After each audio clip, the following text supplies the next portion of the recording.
जय हिंद प्यारे दोस्तों। आज हम लोगों का इंडियन पॉलिटी यानी भारतीय संविधान चालू होने वाला है। आज मैं फर्स्ट टॉपिक से स्टार्ट करूंगा, जैसे कि प्रम्बल यानी कि प्रस्तावना। हमें संविधान की जरूरत क्यों पड़ी? किसी भी देश को चलाने के लिए कानूनी व्यवस्था होना बहुत ही आवश्यक है। पहले अतीत में क्या होता था, एक मुखिया होता था जो पूरे कबीले का नेतृत्व करता था। जैसे जैसे आदि मानव बर्बर और समझदार होते चले गए तो एक कानूनी आधार ढांचा प्रस्तुत हो गया। अब आप लोग चैनल पर नए हैं तो चैनल को सब्सक्राइब करें, लाइक शेयर कमेंट जरूर ही करें, ठीक है। इंडियन पॉलिटी और भारतीय संविधान प्रस्तावना, मैं दो तीन चीजें बता देता हूं आपको पहले ही, और वीडियो को आप लोग अंत तक देखें जरूर कि संविधान की जरूरत क्यों पड़ी। यहां से मोस्टली जो एग्जाम में बताने वाला हूं और जो एग्जाम फिलहाल में हैं और जो एसएससी, सीआईएसएफ, बीएसएफ, सीआरपीएफ जो तैयारी कर रहे हैं फोर्स लाइन की, या state PCS, all state PCS, या यूपीएससी ईपीएफओ, यूपीएससी ईपीएफओ या ऑल स्टेट पीसीएस, उसके लिए प्रम्बल जो टॉपिक है वो वेरी इंपॉर्टेंट हो ही जाता है। तो आप लोग वीडियो को अंत तक देखें। अच्छा, मैं बता रहा था कि मैम जो है इकोनॉमिक्स पढ़ा रही हैं, तो आप लोग रेगुलर देखें, वहां से नोट्स बना लें, ठीक है। इकोनॉमिक्स समझना अपने आप में ही एक पता नहीं चलता कि कैसा बोरिंग सब्जेक्ट है। सबको बोलते हैं कि बोरिंग ही सब्जेक्ट है, समझ में नहीं आता है। अगर सब्जेक्ट को इंटरेस्टिंग बना रही हैं मैम, क्यों मैम पढ़ा रही थी, और जो इन्वायरमेंट है जो यूपीएससी, ईपीएफओ और स्टेट पीसीएस के लिए वेरी इंपॉर्टेंट हो जाता है और वनडे एग्जाम के लिए, तो वो मैम पढ़ा रही हैं, है ना। अभी फर्स्ट लेक्चर आज ही अपलोड हुआ है और मैम ने इकोनॉमिक्स के 9 चैप्टर पढ़ा दिए हैं, जिसमें से एक टॉपिक समाप्त हो गया है और मैम ने एक क्वेश्चन भी लिखने को दिया है, तो आप लोग लिखें, ठीक है, जरूर। आप लोगों को उसमें क्या समझ में आया, है ना, तो आप लोग लिखें, जितना आता है उतना ही टाइप करें, ठीक है। अब मैं संविधान के पहले टॉपिक की बात करता हूं, प्रेम्बल, प्रस्तावना। प्रस्तावना क्यों? एक होता है प्रस्ताव और प्रस्तावना, इनमें मैं अंतर बता देता हूं सॉरी। प्रस्ताव, हमने किसी चीज का प्रस्ताव रखा कि हमको ये चाहिए, जैसे घर में है, फैमिली है, तो हमने घर में किसी चीज से मम्मी या पापा से बोल दिया हमको ये चाहिए, तो हमने अपना प्रस्ताव रख दिया। और प्रस्तावना यानी कि जैसे ही किसी चैप्टर को हम खोलते हैं या ओपन करते हैं तो प्रस्तावना आता है। शुरू का जो उसका पूरा स्ट्रक्चर होता है कि हमको क्या क्या पढ़ना है, इसमें क्या चीजें हैं, क्या है सब कुछ, तो इसमें मैं प्रस्तावना में बात करूंगा। इसमें पहले लिखा है, हम भारत के लोग भारत को एक संपूर्ण प्रभुत्व संपन्न समाजवादी पंथ निरपेक्ष लोकतांत्रिक गणराज्य बनाने के लिए तथा उसके समस्त नागरिकों को सामाजिक, आर्थिक और राजनीतिक न्याय, विचार, अभिव्यक्ति, विश्वास, धर्म और उपासना की स्वतंत्रता, प्रतिष्ठा और अवसर की समता प्राप्त करने के लिए तथा राष्ट्र की एकता और अखंडता सुनिश्चित करने के लिए, बंधुता बढ़ाने के लिए दृढ़ संकल्प होकर अपनी इस संविधान सभा में आज तारीख 26 नवंबर 1949 को मिति मार्ग 6 शुक्ल सप्तमी 2006 विक्रमी, ये देखिए, ये पूछा गया था स्टेट पीसीएस में, वेरी इंपॉर्टेंट है ये, है ना, अधिकतर बच्चों को पता नहीं, को एकीकृत द्वारा संविधान को अंगीकृत, अधिनियमित और आत्मकृत करते हैं। पंडित जवाहरलाल नेहरू ने उद्देश्य प्रस्ताव से ही प्रस्तावना की मांग शुरू कर दी थी। कब की थी? 13 दिसंबर 1946 को, पर 22 जनवरी 1947 को यह अस्तित्व में आया, यानी स्वीकार कर लिया गया पूर्णतः। अंगीकृत कब हुआ था? ये 26 नवंबर 1949 को, ठीक है। अब देखिए प्रस्ताव में निहित मूल तत्व, मैं इनसे पहले ये बात बताना चाहूंगा कि मैंने ये क्यों बताया और लिखा क्यों। आप लोग इसे नोट भी कर सकते हैं, ठीक है, इससे पूछा भी जाता है क्वेश्चन। अच्छा, ये पूछ लो, जैसे लिखा हुआ है, आप लोग कमेंट करके बताइए कि प्रस्तावना में भारत कितनी बार आया है, या कितनी बार शब्द का मतलब भारत शब्द का उल्लेख भारत की प्रस्तावना में कितनी बार है। तो आपका ये क्वेश्चन मैंने पूछा है, आप लोग कमेंट सेक्शन में जरूर बताएं कि कितनी बार है ठीक है, ये प्रश्न है, आप लोग उसका उत्तर जरूर दें। अब देखिए, प्रस्तावना में निहित मूल तत्व की बात करते हैं। ठीक है, प्रस्तावना, भारत की प्रकृति कैसी होगी? भारत की प्रकृति संपूर्ण प्रभुत्व संपन्न समाजवादी पंथनिरपेक्ष लोकतंत्रात्मक गणराज्य है। ये 4 शब्दों पे पूरे भारत की जो राजनीति है, राज्य व्यवस्था है, संविधान है, इसी इन्हीं 4 चीजों पे, 5 चीजों पे काम करता है।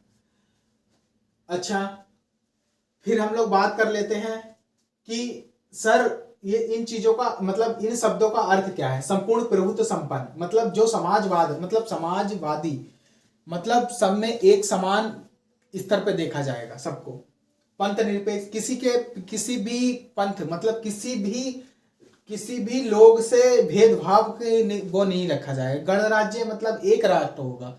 जैसे अमेरिका में आप लोग देखते हैं, राज्य अपनी अलग सरकार बनाता है और देश अपना अलग सरकार बनाता है, वहां पे अलग अलग हो जाता है। यहाँ पे एक ही प्रधानमंत्री बनता है, ना कि महाराष्ट्र का अलग बन गया। महाराष्ट्र का हालांकि मुख्यमंत्री बनते हैं पर अलग नहीं बनेगा कि महाराष्ट्र का अलग है, बिहार का अलग है, झारखंड का अलग है, उत्तर प्रदेश का अलग है, नहीं। हमारे में गणराज्य है, लोकतांत्रिक गणराज्य है। हाँ, भारत के संविधान में एक बात बताई गई है, जनता का संविधान, जनता का प्रतिनिधित्व सबसे पहले होगा।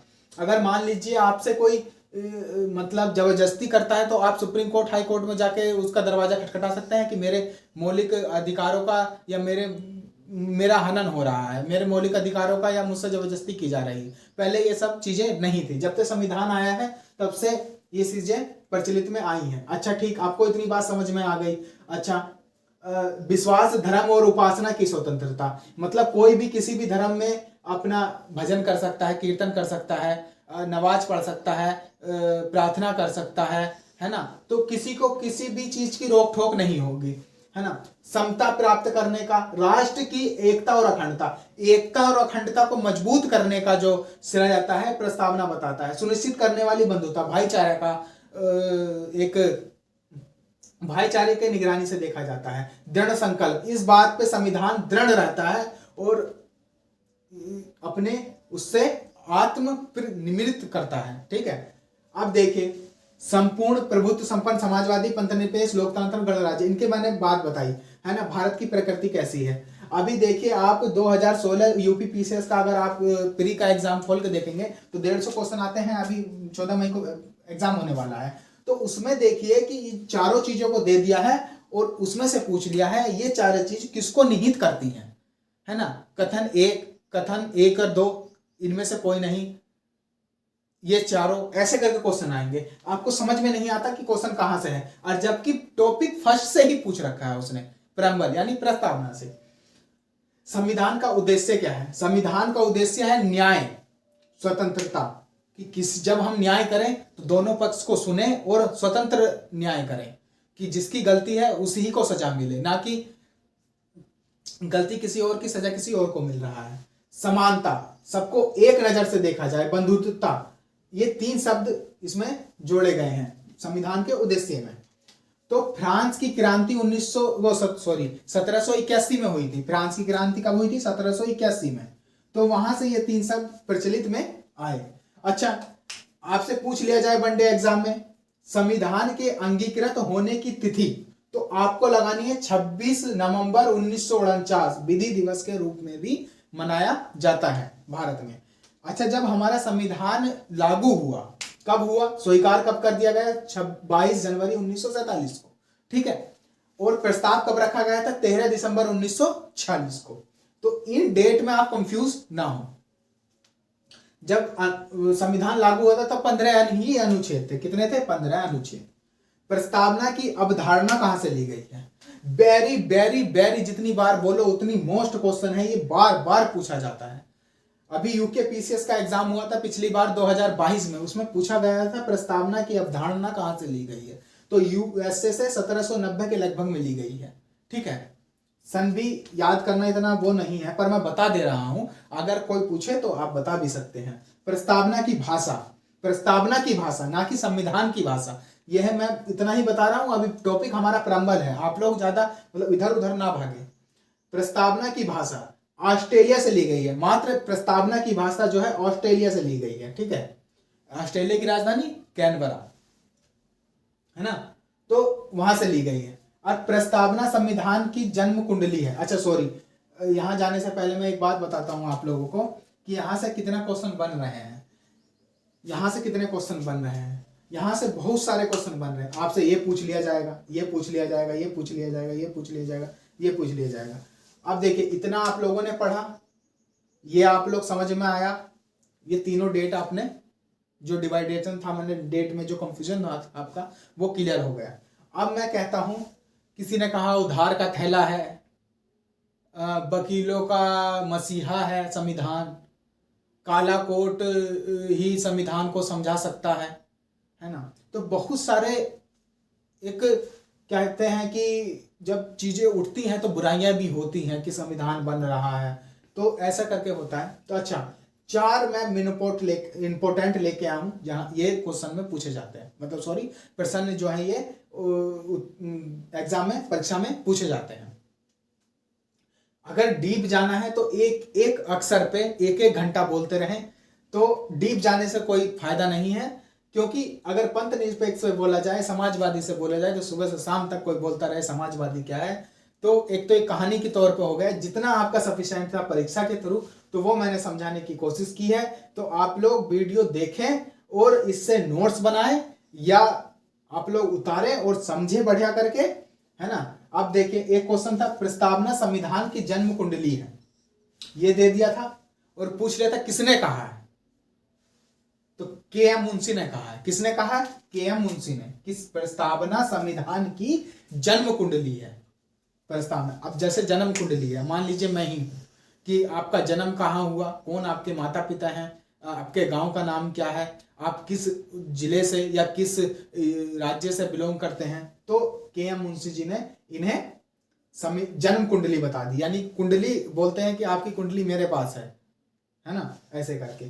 की नोट यानी कुंजी नोट, अगर आप ताला है, अगर उसे खोलेंगे तो पहले, जैसे आप संविधान को, बड़ा बुक है संविधान की भारत के, तो उसे खोलेंगे तो पहले में ही संविधान प्रम्बल दिखाई देगा, प्रस्तावना शुरू में ही। और आप एनसीईआरटी की बुक उठाएंगे तो, या सरकारी स्कूल की बुक उठाएंगे, या कोई सी भी बुक उठाएंगे, अब तो शायद आना बंद हो गया है, तो पहले में क्या होता था, ये प्रस्तावना पूरे यहाँ से लेके यहाँ तक लिखी रहती थी, जो बच्चों को समझ में आए कि कहाँ से, मतलब ये पढ़ना जरूरी होता था। पर क्या करते थे, इसको छोड़ो ये हमारे काम की नहीं है, इसको छोड़ो ये हमारे काम की नहीं है, सीधा चैप्टर पे आते थे, पढ़ाना चालू कर देते थे कि ये पढ़ो, पहला चैप्टर ये, दूसरा चैप्टर ये, तीसरा चैप्टर, और इस चीज पे ध्यान नहीं देते थे। और एक जनगण मनगण, वो पूरा राष्ट्रगान पीछे आता था लिखा हुआ, इन चीजों की इंपॉर्टेंटता थी, पर इन्हें नजरअंदाज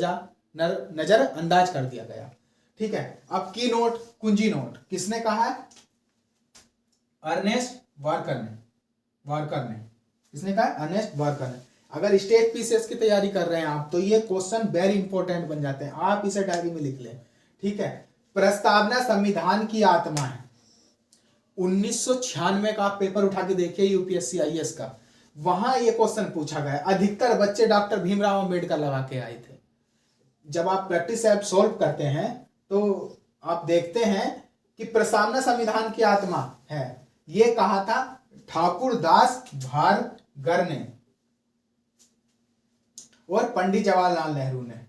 अब ये भी दे दिया था, ये भी दे दिया था, कथन एक सही है, कथन दो सही है, या दोनों सही है, या उपयुक्त में से कोई नहीं। ये प्रश्न था 1996 में आईएएस प्री वाले पेपर में। अब देखिए अनुच्छेद 32, संवैधानिक उपचारों के अधिकार को डॉक्टर भीमराव अंबेडकर ने संविधान की आत्मा बताई। अनुच्छेद 32 को बताया है भीमराव अंबेडकर ने, पर प्रस्तावना संविधान की आत्मा है ठाकुर दास भार्गव, पंडित जवाहरलाल नेहरू ने बताया है। ठीक है। तो दोस्तों मैं प्रस्तावना की बात करूं तो अच्छा, एक विवादित क्वेश्चन है कि प्रस्तावना संविधान का भाग है या नहीं। ठीक है। तो सर्वोच्च न्यायालय का निर्णय आया था। 2 केस बहुत फेमस रहे, केशवानंद भारती बनाम केरल राज्य और बेरुवादी या बेरुवाद, दो 1960, 1968, 1973। ये एक है गोरखनाथ केस। तो जो सबसे ज्यादा इंपॉर्टेंट रहा केशवानंद भारती बनाम केरल राज्य। ठीक है, तो प्रस्तावना संविधान का भाग है या नहीं, तो सर्वोच्च न्यायालय ने पहला केस गया बेरूवाद, तो 1960 में गया ये, 1960 में। तो जब गया ये, तो उसके बाद तो उसने सर्वोच्च न्यायालय ने निर्णय दिया प्रस्तावना संविधान का भाग नहीं है।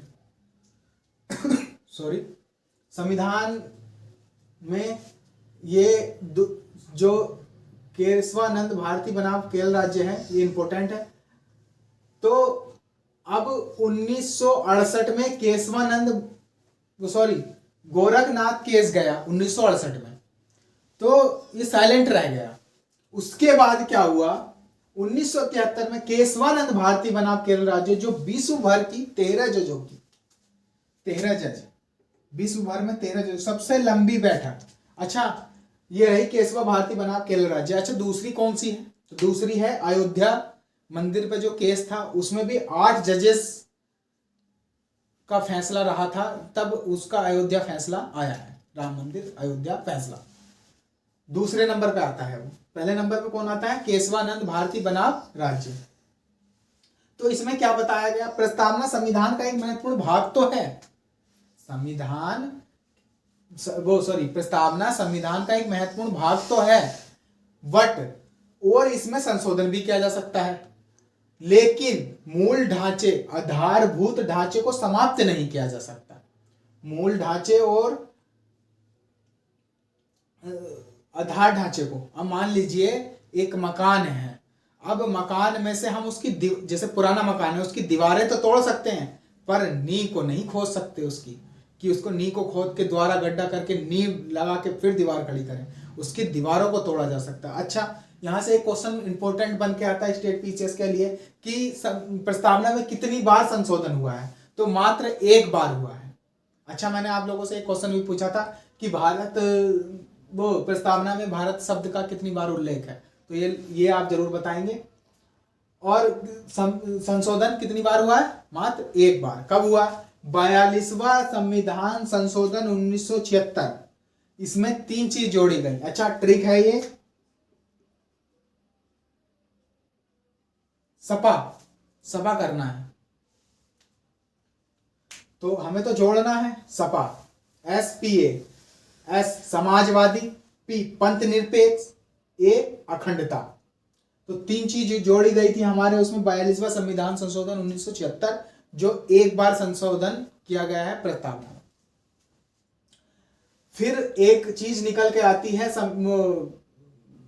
निर्णय में कि प्रस्तावना वाद योग्य नहीं है, अर्थात गैर यादिक अप्रवर्तनीय, न्यायालय द्वारा संरक्षित नहीं है, संरक्षित नहीं है। ठीक है, इतना आपको समझ में आ गया। अच्छा, मैं 2 चीज लेके आया हूं, स्वतंत्रता, समानता व बंधुत्व, और सामाजिक, आर्थिक व राजनीतिक न्याय।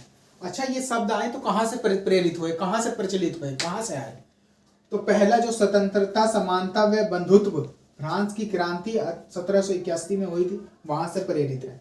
ठीक है, सामाजिक, आर्थिक व राजनीतिक न्याय, रूस की क्रांति हुई 1917 में, तो उससे प्रेरित है ये सामाजिक, आर्थिक और राजनीतिक शब्द। अच्छा, रूस की क्रांति को एक और नाम से जाना जाता है, बोल्शेवी क्रांति के नाम से। अच्छा, आप लोगों ने प्रम्बल यहीं पर समाप्त होता है। अब हम देखें संविधान, देखिए मुझे शुरू में बताना चाहिए था संविधान को बनने में कितना समय लगा, पर मैं एंड में बता रहा हूं कि 2 वर्ष 11 माह 28 दिन। अच्छा, अब मैं अनुच्छेद की बात करूंगा। अनुच्छेद,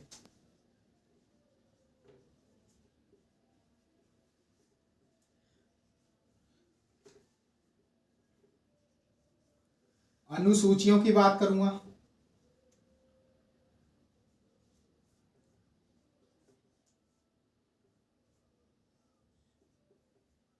अनुसूचियां, भाग,